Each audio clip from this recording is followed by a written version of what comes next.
Hello, তুইও কি মোষের রচনায় পড়ে এসেছিস? ইয়েস স্যার, একদম রাইট স্যার, আমিও মোষের রচনায় পড়ে এসেছি। না না, মোষের ওপর রচনা আমি অনেক শুনলাম, আর আমি শুনবো না। তুই অন্য কোনো রচনা বল। তাহলে স্যার আপনি বলুন, আমি কি নিয়ে রচনা বলবো। তুই এক কাজ কর, তুই কোনো যানবাহনের ওপর রচনা বল। যানবাহনের ওপর রচনা শোনাচ্ছি স্যার। স্যার, মারুতি গাড়ি হলো একটি 4 চাকার আরামদায়ক বাহন, আর মহিষও হলো একটি পপুলার চতুষ্পদী প্রাণীজ বাহন। কি বললি?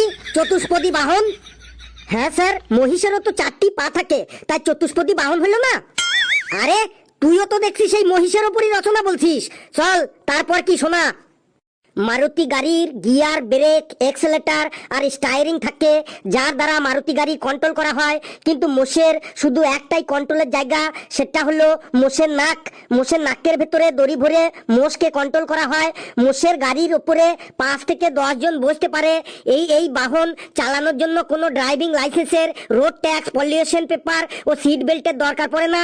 মোষের গাড়ির বড় বড় চাকা থাকে, তাই যে কোনো রাস্তাতেই এটা চালানো যায়। আর মোষের গাড়ির সব থেকে ভালো দিক হলো এটা খুব ধীর গতি সম্পন্ন গাড়ি, আর ধীর গতি নো দুর্গতি। ধীর গতি নো দুর্গতি।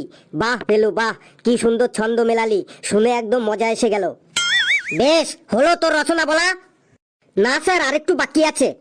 আর বাকি রেখে কি হবে, আর যেটুকু বাকি আছে শুনিয়ে দে।